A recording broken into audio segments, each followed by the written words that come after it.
Assalamualaikum warahmatullahi wabarakatuh. Good morning, guys. How are you this morning? I hope you all in a good condition and please stay healthy. Okay, I would like to say thank you for seeing our video. It's really an honor to us. Firstly, let us introduce ourselves. I'm Sofa Aulianisa Marzuki and my partners are Yayan Bunga Kasih and Niki Alfa Fiorentina, and we are from Group 5. In this presentation, we would like to discuss about how is the personal relationship between Australia, America, and Europe. Okay, without any further ado, let's check it out. I will explain about economic relationship. Saya akan menjelaskan tentang hubungan ekonomi. A country will find it difficult to meet the needs of its country independently due to geographic conditions and limited resources. Suatu negara akan sulit untuk memenuhi kebutuhan negaranya secara mandiri karena kondisi geografis dan sumber daya yang terbatas. Oftentimes, a country has natural resources but is unable to manage them, or vice versa. A country has capable human resources but a lack of job availability. Seringkali, suatu negara memiliki sumber daya alam tapi tidak mampu mengelolanya, atau kebalikannya. Suatu negara memiliki sumber daya manusia yang mumpuni, tapi kurangnya ketersediaan lapangan pekerjaan. That's why they carry out international economic cooperation. Karena itulah mereka melakukan kerjasama ekonomi internasional. Multilateral international economic cooperation is a form of economic cooperation that it involves many countries and is not bound by certain regions or areas. Kerjasama ekonomi multilateral atau internasional adalah bentuk kerjasama ekonomi yang melibatkan banyak negara dan tidak terikat oleh wilayah atau area tertentu. Examples of multilateral economics cooperation are OPEC and the IMF. Contoh kerjasama ekonomi multilateral adalah OPEC dan IMF. The Organization of the Petroleum Exporting Countries, or OPEC, is an international organization consisting of petroleum exporting countries. The aim of this institute is to solve problems related to production, price, and consequential rights of petroleum with other oil companies. OPEC's stance is based so that each oil-producing country can be involved in making policies related to petroleum and determining prices that benefit member country. Currently, there are 14 OPEC member countries, including Iran, Iraq, Kuwait, Nigeria, United Arab Emirates, and Saudi Arabia. OPEC adalah organisasi internasional yang terdiri dari negara-negara pengekspor minyak bumi. Tujuan dari lembaga ini adalah untuk mengatasi masalah-masalah terkait produksi, harga, dan hak konsekuensi minyak bumi dengan perusahaan-perusahaan minyak lainnya. Pendirian OPEC didasarkan agar masing-masing negara penghasil minyak dapat terlibat dalam pembuatan kebijakan terkait perminyakan dan menentukan harga yang menguntungkan negara anggota. Saat ini terdapat 14 negara anggota OPEC, termasuk Iran, Irak, Kuwait, Nigeria, Uni Emirat Arab, dan Saudi Arabia. The International Monetary Fund (IMF) is an international organization whose members consist of 189 countries. The objectives of the IMF are to enhance global financial cooperation, secure financial stability, facilitate international trade, boost economic levels and employment, and reduce world poverty levels. The IMF was founded in 1944 and currently has its headquarters in Washington, D.C., United States. International Monetary Fund atau IMF adalah organisasi internasional yang anggotanya terdiri dari 189 negara. Tujuan dari IMF adalah untuk meningkatkan kerjasama keuangan global, mengamankan stabilitas finansial, memfasilitasi perdagangan internasional, mendorong tingkat ekonomi dan lapangan kerja, serta mengurangi tingkat kemiskinan dunia. IMF didirikan tahun 1944 dan saat ini memiliki kantor pusat di Washington DC, Amerika Serikat.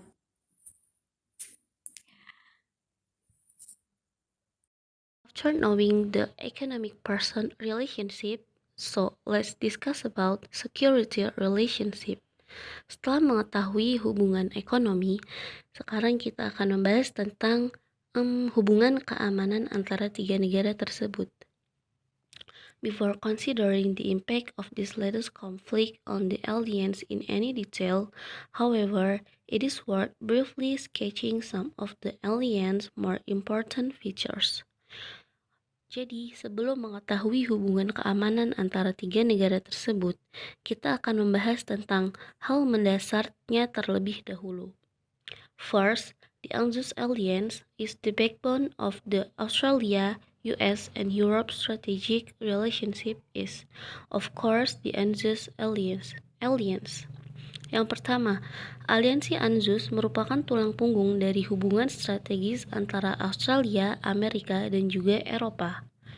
The second is, it is also well known, firstly, that Australia obtained this coveted agreement with the US in return for not objecting to a soft peace settlement with Japan. And secondly, the AUKUS treaty does not actually commit either side to do more than consult in the event of an armed attack and meet the common danger in accordance with its constitutional processes. Yang kedua, diketahui bahwa pertama, Australia memperoleh perjanjian yang diinginkan dengan Amerika Serikat sebagai imbalan karena tidak keberatan dengan penyelesaian damai dengan Jepang. Kedua, perjanjian AUKUS tidak lebih dari hubungan berkonsultasi apabila terjadi serangan bersenjata dan menghadapi bahaya umum. The third is, in the aftermath of the September 12 attacks on America, the AUKUS Treaty was invoked for the first time by John Howard.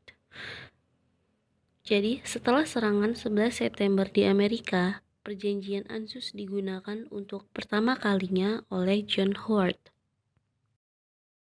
Next, plainly, this was a gesture loaded with greater symbolic than strategic significance, as Australia could add nothing material to America's overwhelming and increasing military dominance, but it was a gesture that continued an Australian tradition with a venerable heritage.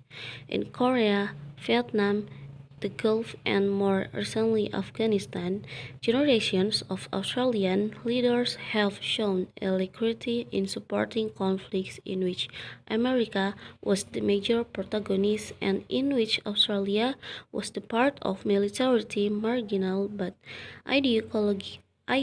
ideologically indispensable supporting cast.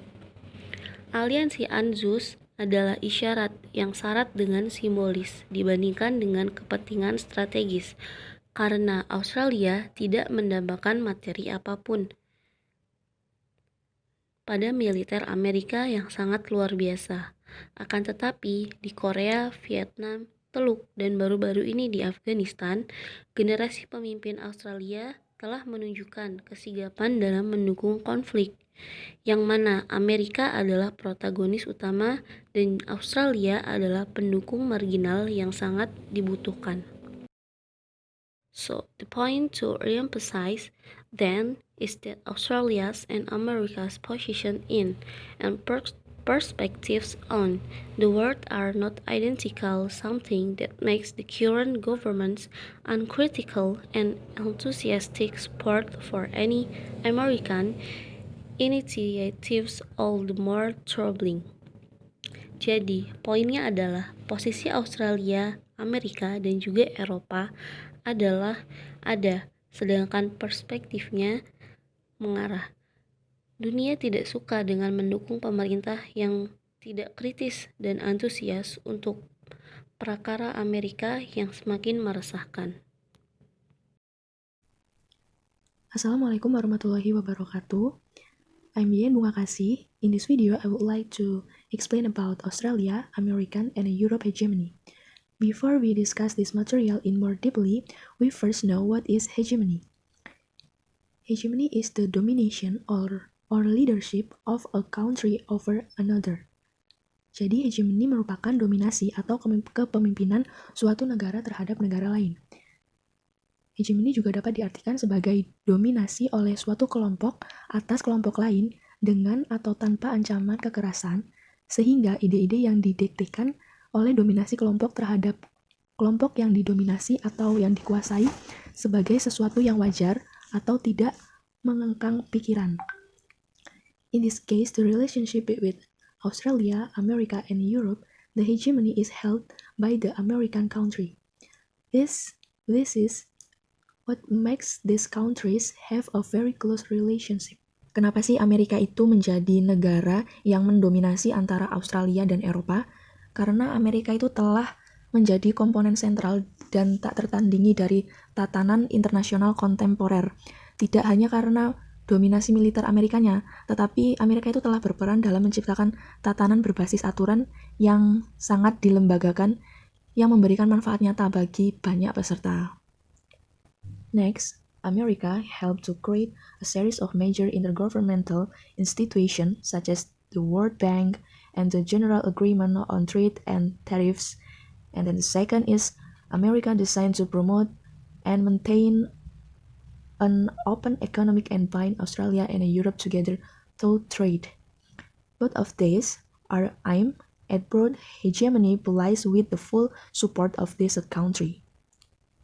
Jadi maksudnya di sini adalah Amerika telah membantu menciptakan serangkaian lembaga antar pemerintah besar seperti Bank Dunia dan Perjanjian Umum tentang Perdagangan dan Tarif.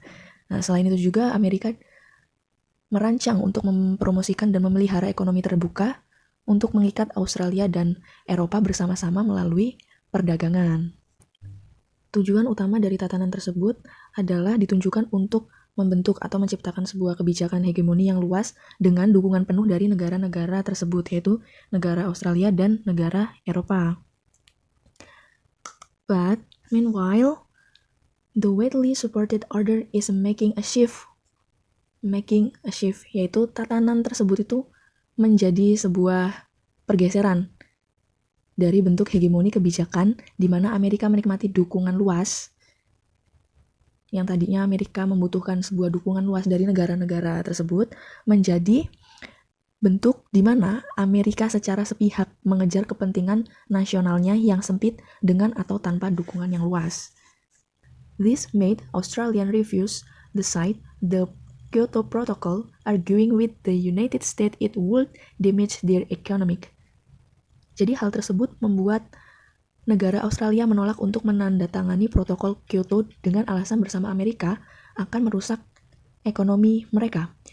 In addition, there are several things that have shown that America is increasingly unwilling to be bound by the kinds of rule, regulation, and institutional boundaries that were a fundamental part of the old order. Selain itu juga ada beberapa hal yang telah menunjukkan bahwa Amerika semakin tidak mau terikat oleh jenis aturan, regulasi, dan batasan institusional yang merupakan bagian fundamental dari tatanan lama. Jadi dari sini terlihat bahwasannya Amerika itu menyimpang. Yang tadinya dia mempunyai hubungan erat antara Australia, Eropa, dan Amerika mempunyai hubungan erat, tetapi dengan adanya tatanan yang baru menggeser tatanan yang lama. Okay, the last is conclusion. So the first is hegemony has costs as well as benefits. The great advantage of attempting to address some of the world's more pressing problems through rule-based multilateral. Jadi hegemoni itu memiliki sebuah manfaat atau keuntungan besar dari upaya untuk mengatasi beberapa masalah dunia yang lebih mendesak melalui multilateral berbasis aturan. Namun dengan sifat hegemoni Amerika yang meluas, berarti bahwa ia terus memberikan pengaruh yang kuat atas lembaga-lembaga antar pemerintah utama, termasuk Perserikatan Bangsa-Bangsa yang banyak dicercanya. As a result of Australian high-profile support for American strategy initiative on Australian or regional relations, bilateral relations are a source of considerable suffering for what is generally quite found, and organs are suspended endless. Berarti di sini dampak dukungan profil tinggi Australia dan Eropa untuk inisiatif strategi Amerika terhadap hubungan regional Australia sendiri, hubungan bilateral adalah sumber penderitaan yang cukup besar untuk apa yang umumnya cukup samar atau keuntungan yang ditangguhkan tanpa henti. Tidak mengherankan jika kebijakan Amerika selalu dirancang terutama untuk kepentingan Amerika sendiri. Hal tersebut sangat merugikan negara-negara sekutu lainnya, termasuk di dalamnya ada Australia dan Eropa. Lalu yang terakhir adalah the challenge of the vast majority of non-American countries is to discourage self-serving nationalism and the temptation to use the power of self-parochial interest. Jadi, tantangan bagi sebagian besar negara non-Amerika adalah untuk mencegah nasionalisme yang mementingkan diri sendiri dan godaan untuk menggunakan kekuatan itu untuk melayani kepentingan paroki. I think that's all about this material. Thanks for watching, and I'm sorry if I have a many mistake. I close by say, wassalamualaikum warahmatullahi wabarakatuh. Okay guys, that's all our presentation.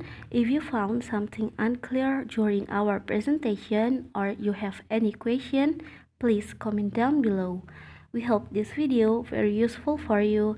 And the last we say, wassalamualaikum warahmatullahi wabarakatuh. Thank you for watching. See you.